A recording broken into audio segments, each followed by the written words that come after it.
Welcome to my third entry in my Pendragon series review.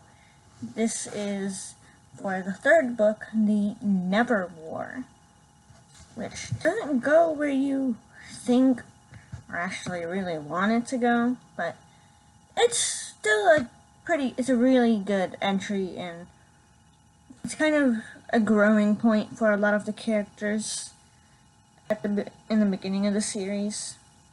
Especially Spader and Bobby too. And we get to meet one of,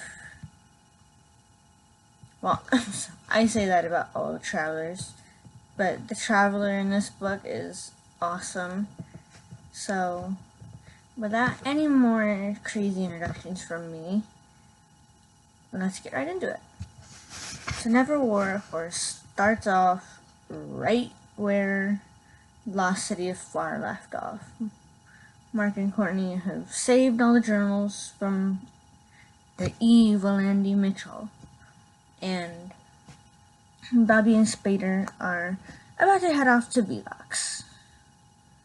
So Bobby and Spader get to Velox, and they meet.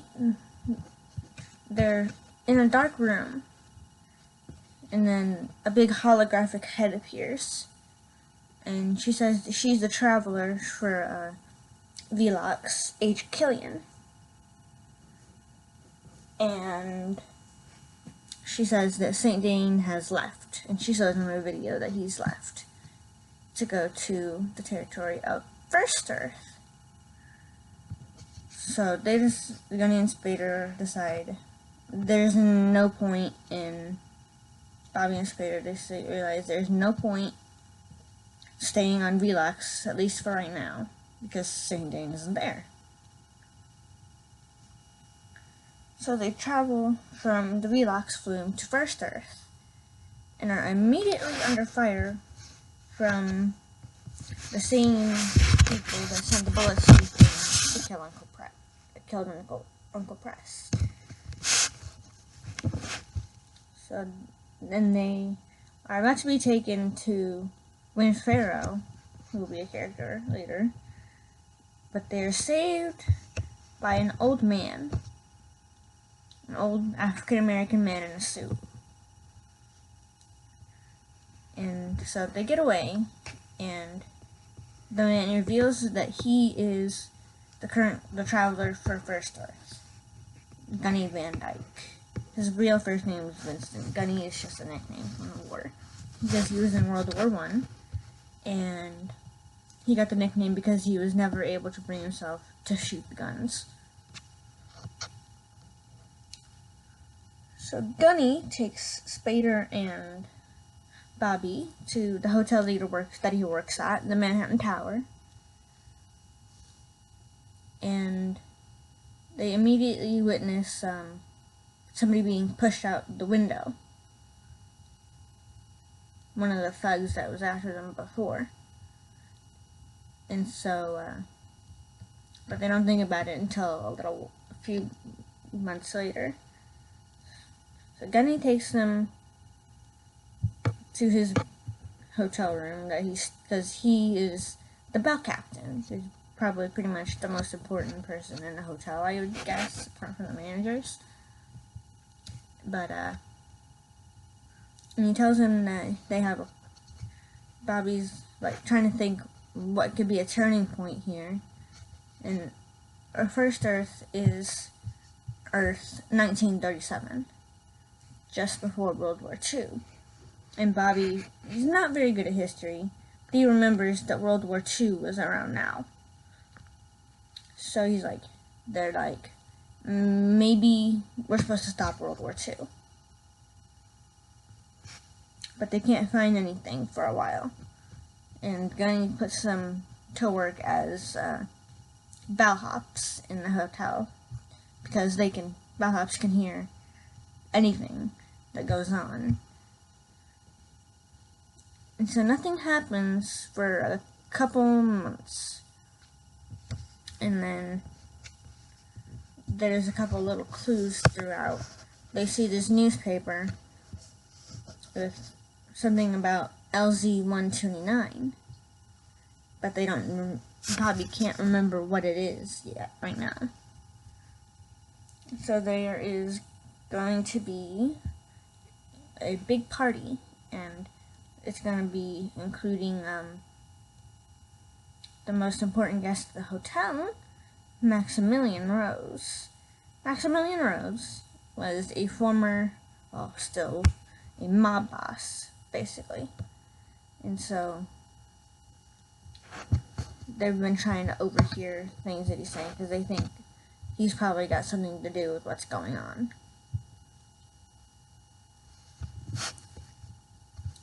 And so they're at this party, and one of the thugs from earlier, who's like all nervous and like a scaredy cat kind of,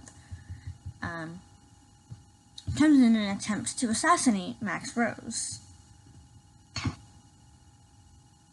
But Bobby saves him because he realizes this is perfect to get Max Rose to trust me. So Bobby and Spader save him. And the thug runs off.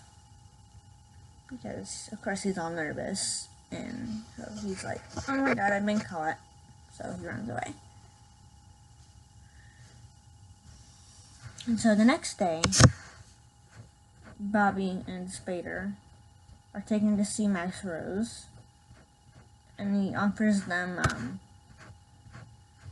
a reward, whatever they want. And they realize this is perfect to try and find out more information. So Bobby's like, we want in on the action with you. Because they have to be careful because they don't know how much they shouldn't know. But they're like, we heard you're getting a shipment in soon that'll be a lot of money. And we want in on that. They're playing to him. So Max Rose doesn't quite trust him yet.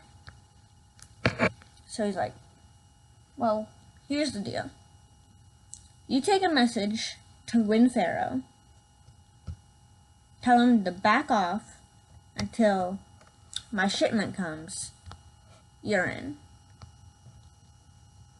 Bobby and Spader don't really want to do it, but they have no choice if they want to figure out stuff. So they go and they try to talk to Win Pharaoh, but of course it doesn't really work, and they end up captured, and Win Pharaoh's guys set the place on fire, and they reveal their plan. Because they have discovered what LZ-129 is. LZ-129 was also known as the air blimp Hindenburg that, of course, crashed August 1937. And there has never been any sure cause of how that happened. This is kind of a scenario of what would have happened. So, Win Pharaoh has these like rocket things, and he's gonna hit the airship with it and explode it, and it's gonna torch all of his money. So now they're like, okay, this is what we have to do. We have to stop the Hindenburg from crashing and save all the people that died in there. But, and Gunny and Spader are alright with this. Because Gunny's willing to listen to Bobby. And Bobby's like, there's something wrong here. I don't know if this is what we're supposed to do. So Gunny has the idea to go to Third Earth.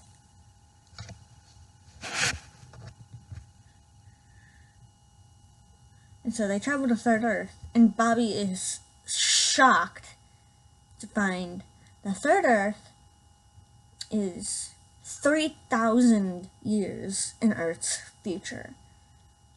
Let that sink in for a moment. The third Earth is basically paradise. The human race has finally got it right. There are colonies underground. There's colonies underground.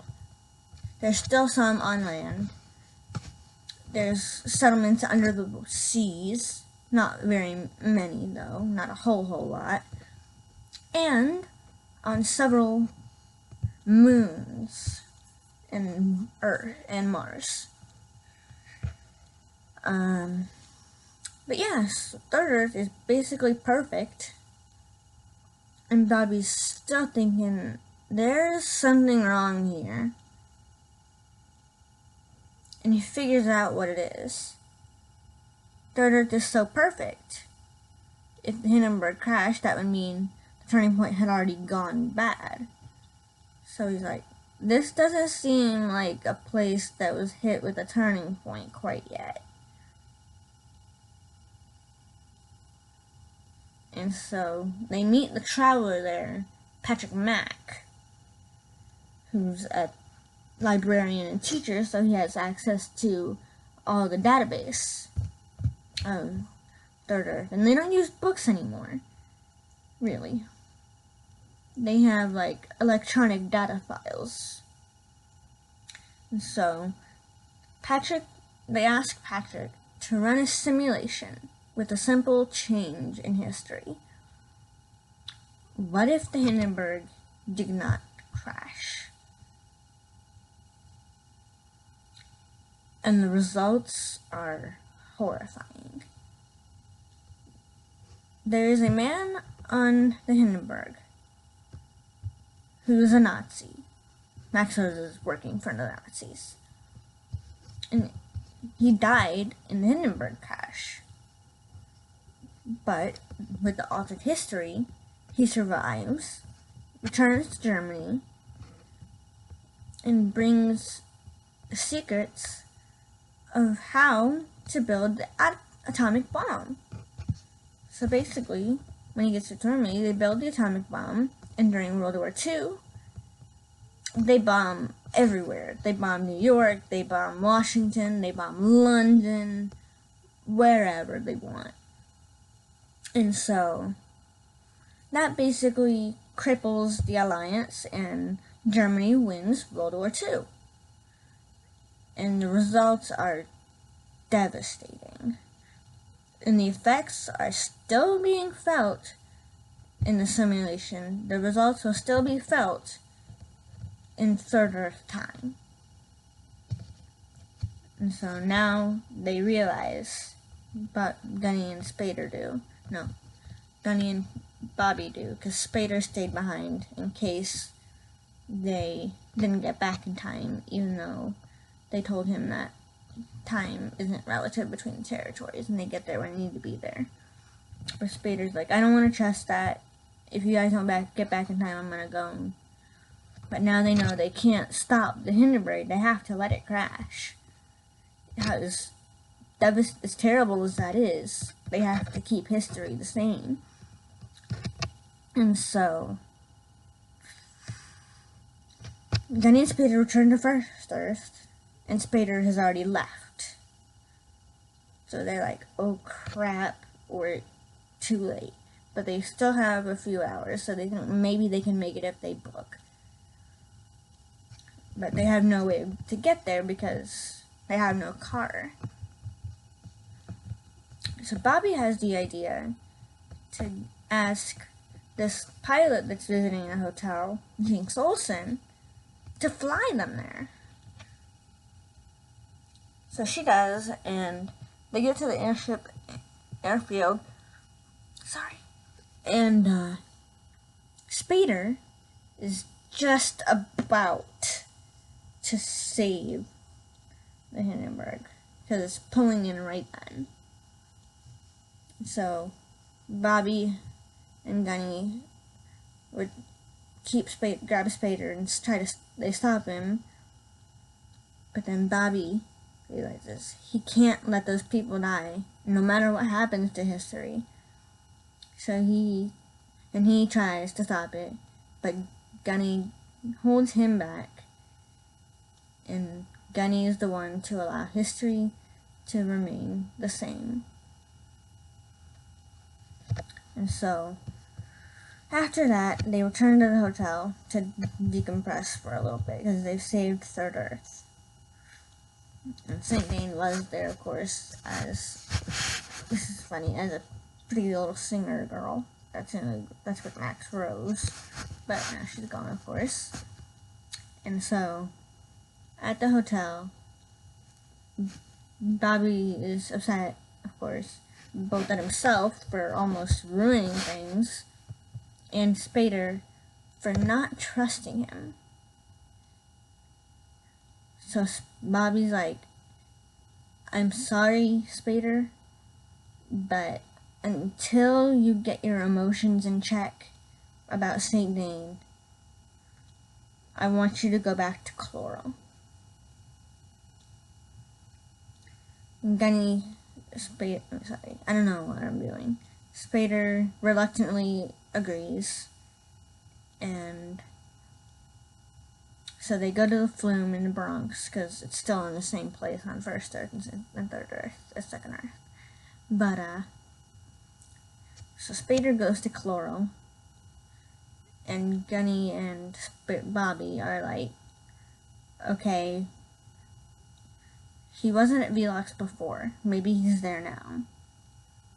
So, and of course St. Dane also said that he was going there, but that's not the point. So, they travel to Velox. No, sorry. Backtrack a little bit. Bobby he needs a break for a while. So let's go back with Mark and Courtney. What happens? Mark and Courtney are attempting to become acolytes, which is basically they help the travelers, so they're trying to do that throughout this book, and they're also trying to keep suspicion off of themselves. And so they get a phone call from the local bank one day to tell them to come down there. And so turns out that Bobby, after the events, left a safe deposit box with his journals in them. And so all four of the journals for this book are in the safe deposit box because Bobby lost his ring. So there's not much that happens. They just read the journals and take the old ones to the safe deposit box to keep them safe there. And so they are at Courtney's house one day, and a guy rings the doorbell. They don't recognize him at first, but then they realize it's Bobby. Bobby needs a break for a while because First Earth has put him at kind of a low point. So they spend a week before Mark and Courtney start high school, just hanging out, having fun, watching movies, going to the beach, hanging out in the park, whatever. And then at the end of the week, they get a phone call from Gunny, and he's like, I'm on Second Earth, things are starting to heat up wherever we need to be, where can we meet up? And he says he also has a surprise. So they meet at Bobby's old house where the lot is, and when they're there, they meet this older man in a suit. And it's the nervous thug from before. And he's like, because Gunny is like, told him, like, Gunny is Gunny's grandson, and Bobby is Bobby's past self's grandson. So it's kind of weird because they have to pretend to be themselves grandkid. And the man gives Bobby his traveler ring back. And so then Spader's like, I don't know why I keep mixing them up. I'm sorry about that. Gunny is like, we need to go to Velox now. So that's where the book ends. And so, my thoughts, this was a great addition. Not as good or intriguing as some of the other books, because it's Earth 1937, old stuff, and the Hindenburg, which you mostly know how that happened, so you're not learning much new like you are on all the other territories. And it's probably in the middle, lower of the series, like, I don't know. But I still enjoy it. It's still a good read, and I still read it every time I read the series. The traveler there, Gunny, he's pretty great. He's like this old man. He's like, sorry, I recently woke up. This is early for me. Gunny is like wise but old. I imagine him as Morgan Freeman every time I think of a fan cast. In case you hadn't seen my fan cast, I imagine him as Morgan Freeman all the time. Whenever somebody would ask me who I think should play Gunny in a movie, I'm like, Morgan Freeman, because in my mind that is the only person that could ever play him perfectly. Because Gunny is Morgan Freeman. And the events around the Hindenburg, it subverts your expectations, because you would think, hey, this ship is gonna explode, we need to save it. And that's what they think at first. And then they're like, when they find out the truth, they're like, oh shit. And so they're like, what do we do now? Because they were almost too late to stop Spader.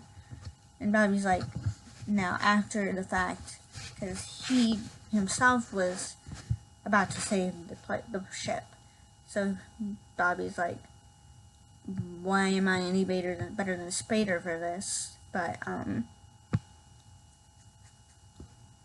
he also realizes what will happen the next time I have to make a difficult decision, because Gunny might not always be there to stop me from making a bad decision.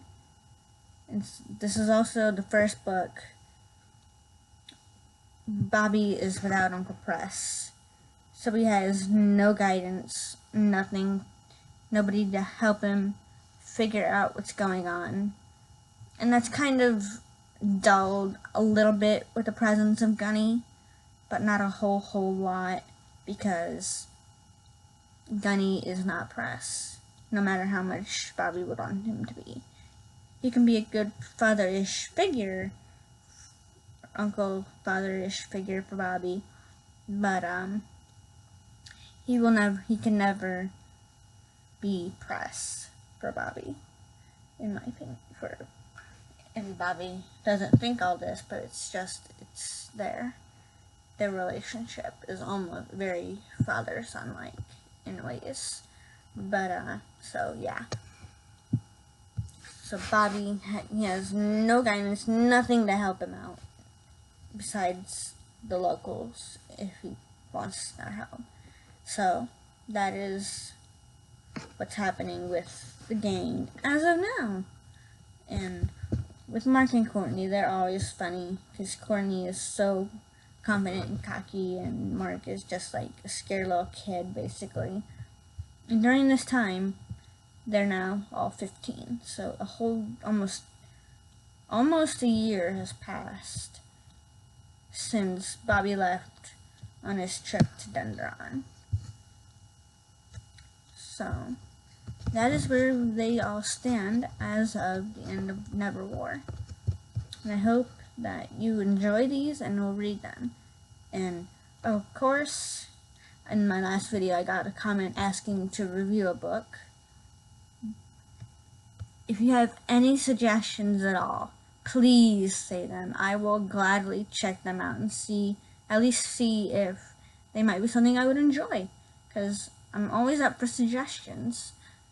So just, if you have any suggestions, put them in the comments, and please subscribe for my channel. I know I never say that, but I would love more subscribers, and comment whatever you want to say to me, whatever you want my next videos to be after Pendragon, whatever you want, and I will do my best to get those done.